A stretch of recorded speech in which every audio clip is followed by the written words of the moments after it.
d'énergie, où en est-on? Quelle est la parole de l'oracle? Alors ici, on a la papesse. La papesse qui nous indique qu'il est temps peut-être de se former.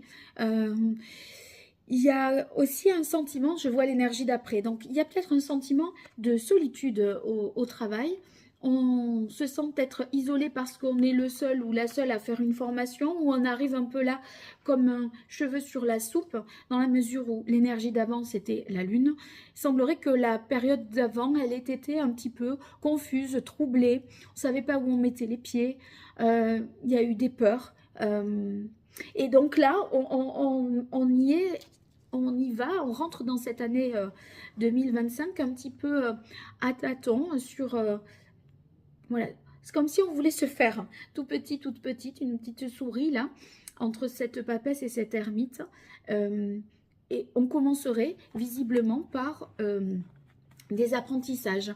Donc les choses sont un peu avec le pendu assez lentes, c'est des énergies lentes, hein, la papesse, l'ermite, le pendu.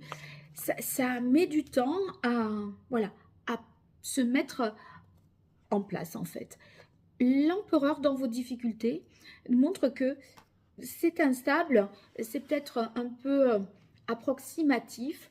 On a l'impression que les choses ne sont pas bien cadrées, définies, que vous n'avez peut-être pas une fiche de poste qui correspond à ce que vous faites en réalité. Vous voyez, il pourrait y avoir des incohérences comme ça avec l'empereur, ou alors c'est peut-être un chef, une personne qui fait autorité par rapport à vous, qui est un supérieur hiérarchique, qui est un peu dubitatif et qui vous met un petit peu comme ça à l'écart.